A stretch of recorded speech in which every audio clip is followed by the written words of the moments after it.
we're going to go over my Crocodile deck list that I have for the limited battles. So this is pretty much an updated version with both structure decks and the promos being legal. So to get down into it, I'm going to start off with my 1-drops. So I'm going to play 4 Trafalgar Law.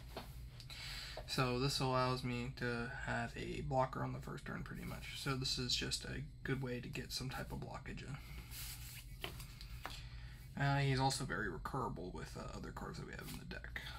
I play 3 Kuma. I was considered playing this at 4, but playing at 3 I felt like it's been fine. It doesn't have any counter cost. So playing it in the early game to help me search for a Sentamaru or Gecko Moria has been very helpful. But other than that, I'll just get rid of it. If I have to use Mihawk, I'll just get rid of them. I play 4 Boa Hancock. So Boa Hancock is a nice blocker as well. It's a 1k blocker, but recyclable with Gecko Moria as well. But has a trigger to play on your life. So playing 4 of these is a better option of you seeing it in your life. So you're more likely to be able to defend your life if someone's coming with a couple big swings. For 3 costs, I play 4 Edward Weevil. Pretty much I was just going over the vanillas I could play, and just for a 3 cost 5k beater, it can let you establish some type of tempo. So and being a 1k counter also really helps. For the best card in the deck, I play 4 Sentamaru. So Sentamaru allows you to get your pacifistas out onto the field. So on your turn, going second, your turn 2, you can play this out and then swing for your leader. And their following turn, you attach 1 Dawn, tap 2, bring out a pacifista and then you just have so much tempo, and you're pressuring your opponent at that point. So if you're not pressuring with this deck using these, more than likely you're falling behind if you're not bouncing things. So I just feel like these are like the most necessary cards that you want a mulligan for. You definitely want a mulligan for Sentamaru. But if you need to dig, that's where your 2k counter comes in. Another 4-drop, but a 5k, attach 1 Dawn. When attacking, you get to draw 2, discard 2. So if you got an abundance of Kuma in your hand, just get rid of them. So, and also being the only 2k blockers in the deck it's only really what I use it for. And then I play 4 Marshall D. Teach. So with Marshall D. Teach, he allows you in early game to bounce back small characters.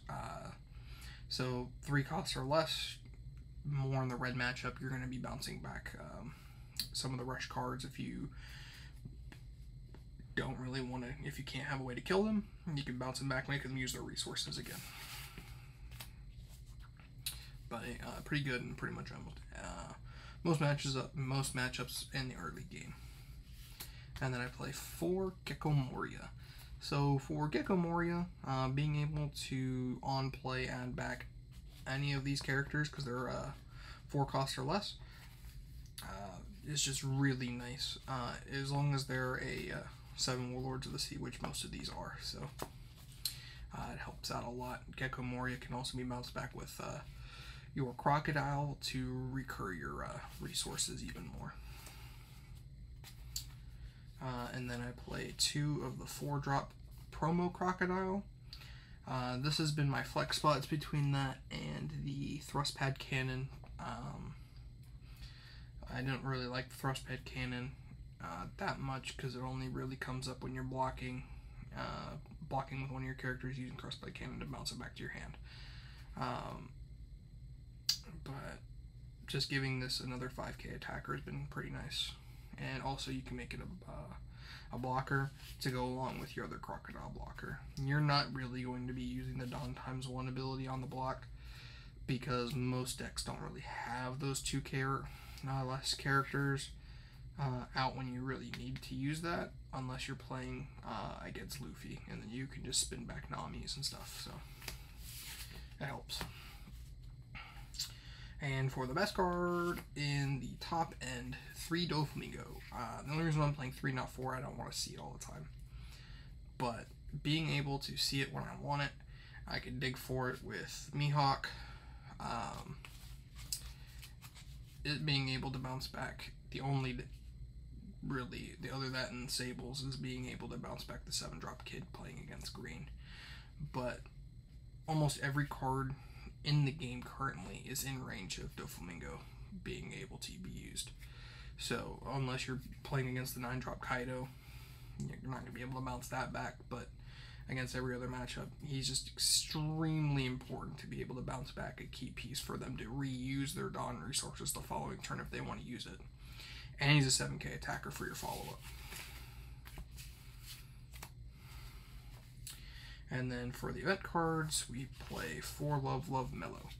So being able, it's your counter, so being able to use the 4k and draw 1 is really nice, but sometimes I have more cards really, and I'm only using it to just do the 4k counter. So, but for 2, it is very important, and also being able to get you out of some bad situations.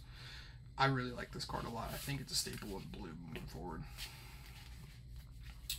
And then for the last 4, we play Sables. So Sables pretty much is just like another copy of Doflamingo, but for 4.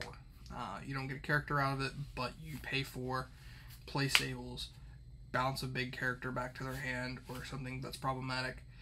And then you can use those 4 Dawn that you used to spend for this to put back with the Croc effect to bounce any 5-drop or less back into the opponent's hand. So using your resources well, you can get rid of 2 problematic cards before you really tempo any of your swings. So, but yeah, that's pretty much it. That's all for the Crocodile deck that I have going right now. Still testing, but I have liked this list so far. But right before the deck limited battles, I'm probably going to share with you guys the updated list and the things that I've been learning. But anyway, thanks for watching today's video, and we'll see you next time. Thanks.